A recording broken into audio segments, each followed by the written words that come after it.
Hey there, it's Kristen. And before we dive into today's episode, I have a tiny favor to ask. I'm planning some exciting stuff this year for the podcast and my courses, and I would really love your input. I put together a super quick survey. It's mostly multiple choice and shouldn't take you more than a few minutes. Your feedback will directly shape the content I create this year, so I can make sure it's exactly what you need to thrive in your business without the hustle. Because I know your time is precious, everyone who completes the survey gets entered into a giveaway where 2 lucky winners will get a $50 gift card to Amazon or Target, your choice. It's just a little thank you for helping me make this year on the show the best yet. Head over to kristendoyle.co/survey, or you can find the link in the show notes. The giveaway ends on April 14th, so don't wait too long. Hey TPT sellers, ready to see growth in your business? You're in the right place. Welcome to the Savvy Teacher Seller. I'm Kristen Doyle, and I'm here to give you no-fluff tools and strategies that will really make an impact on your sales. Let's get started, y'all. Hey, y'all, and welcome to another episode of the Savvy Teacher Seller podcast. I'm your host, Kristen Doyle, and today I am tackling a topic that I know hits close to home for so many of us, myself included, and that is growing your business, but not burning yourself out in the process. See, as entrepreneurs, we are hardwired for growth. We thrive on seeing our businesses succeed and grow, whether that's through increasing income or launching new products, reaching more clients. But here's the thing. That drive for growth can often lead us down a very dangerous path toward burnout and resentment in our business. Trust me, I have been there, done that. I've got the t-shirt to prove it. So in today's episode, I am sharing some hard-earned lessons and strategies for building your business without burning out. All right, let's kick things off just by acknowledging the elephant in the room. That same thing inside of us that drives us to be entrepreneurs in the first place, that drives us to be successful entrepreneurs, it's the same thing that also drives our hunger for growth. Now, don't get me wrong, ambition is a fantastic thing. You should have big dreams and goals for your business. But when it's left unchecked, that strong ambition that we have and those driving goals that we're trying to reach, those can lead us straight to burnout. I will be the first to admit that I have at times been guilty of pushing myself too hard, both in my teaching career and now as an entrepreneur. It's almost like I have this motor that is just perpetually running inside my brain, and it's always pushing me to do more, earn more, grow more, serve more clients, more. But here's the thing. Burnout is not a badge of honor. Neither is being busy. And really, we should start looking at those signs of burnout, that feeling of always being so super busy, as a warning sign that something's got to give. Learning to recognize that and respect those limits that your body is trying to give you is really the key to sustainable growth. So let's talk about some very practical strategies that you can use to avoid burnout. One of the biggest lessons that I have learned on this entrepreneurial journey that I've been on for the last decade plus is that it is okay to say no. In fact, sometimes it is necessary to say no.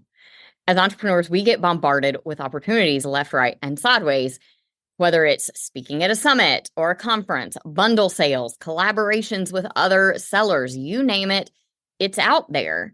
And trust me, I get it. The FOMO is real. You want to do all the things because you want to show up in as many places as possible to reach your target audience. But here's the thing. Not every opportunity is the right opportunity for you. Some of them aren't worth your time and energy. Some of them might be great opportunities that are totally worth your time and energy, but you just don't have that time or that energy right now. So you've really got to learn to weigh the pros and cons. Think about whether this opportunity lines up with your target audience and your goals for your business right now. But more importantly, think about whether or not you have the time and the energy right now to take on this particular opportunity. It is really all about being selective and strategic and protective of your time. In fact, there have been a couple of times over the last 6 months or so that I have had to tell people I would have loved to collaborate with, that I just can't do this thing that they're asking me to right now. And the only reason is because I am too busy and I don't want to overextend myself. And believe me when I say, people who are putting together events, whether it's a collaboration or a conference or a summit or whatever it is, they appreciate that honesty and that candor, because that tells them that when you do say yes to an opportunity, you are going to be all in. You're not going to be the kind of person who has overextended yourself, overcommitted, and now you can't meet deadlines and all of those things. Now, I know if you are a people pleaser like I am, it is one thing to decide that no is the best answer right now, and it's another thing altogether to actually tell a human person on the other end of that text message or that DM or that email, no, I can't. So here are some ways that I have found to phrase that no, that honor their request, and that leave the door open for future collaborations.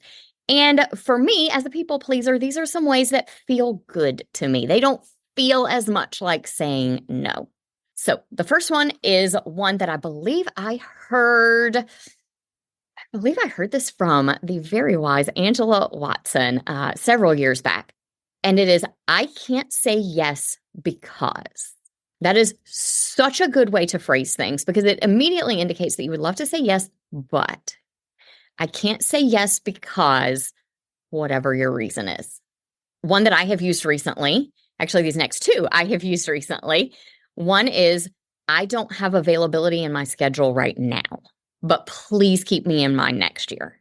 So I've definitely taken the opportunity to tell people I am just too busy right now. I have too much on my plate, cannot commit to doing this, but I really want to. Please keep me in mind next time. And every time I've had to say that, the person has come back and said, yes, absolutely, we'll be in touch next time. So keep in mind that that is a great way to say no right now, but I really still want to. If the offer just doesn't quite line up with your target audience right now, then you can say something like, I don't have anything for that particular audience or topic, whatever it is. But if you ever do something for this, then I would love to join in. That sets the stage that you are open to collaborating with them. It lets them know that you are interested, but it also tells them, here are the things that I'm good at that I want to present on or contribute a product about, or whatever it is for this collaboration. Overall, just be honest with the person about why you're saying no. They will appreciate that honesty, and they will really appreciate you not overextending yourself if that is the reason that you're saying no. Now let's talk a little about outsourcing and delegation. That might make you cringe a little bit. In fact, I used to think that as a solopreneur, I had to do everything myself. And I think that was partly out of guilt about hiring help and this feeling that I should be the one to do the things, but also because I had kind of convinced myself that no one out there could do whatever it is better than me. But boy, am I wrong about that. Turns out trying to do everything yourself really is just a one-way ticket to getting burnt out and overwhelmed. And there are people out there who can do certain things as well as you, or maybe even better than you. So definitely take some time to think about the tasks that you're doing and which ones do require your personal touch versus which ones don't, which ones maybe you could hand off to a VA. It really is all about freeing up your time and your energy to focus on the things that really matter, serving your customers, your clients, and growing your business. So some very specific things that you might think about outsourcing, some things that I have at times outsourced. If you are running an e-commerce business, if you're a TPT seller or an Etsy creator, think about things like proofreading. In fact, you should be outsourcing your proofreading because, as we all know, if you have made the mistake yourself, chances are you're not going to notice it when you read back over. How many times have I looked at something I wrote, thought it was perfect, and then someone else finds 3 or 4 typos in it? So hire out that proofreading. That's a great way to not only free yourself up some time, but also make sure that you're putting out a better quality product. You're delivering a better experience for your customers. Another thing you might consider outsourcing is creating those thumbnail images or previews, those sorts of things that get done after the product creation. And last but not least, when it comes to uploading your products, whether you're selling on your own website or marketplaces like TPT and Etsy, that upload process is very repetitive. It doesn't require a lot of your thought and input outside of some things that you could hand to a VA, like the price and what you want the SEO keywords to be and things. But you can easily hand that part off to someone else. And especially if you're listing on multiple sites, you can hand off either the entire process or maybe you post on the primary site that you sell on, whatever is the most important one to you, and then hand it off to a VA to duplicate that and post it on all of the other platforms that you sell on as well. Now, if you're a service provider, it can sometimes be a little bit more tricky to hand off parts of your job because when someone has hired you to perform a service, you want to perform that service for them. But there are some things that I have found I am able to hand off to a VA and let them help me with that don't affect the client's experience at all. In fact, it might make the client's experience even better. So the first one is handing off any of those pre-work tasks, things that need to be done in the background.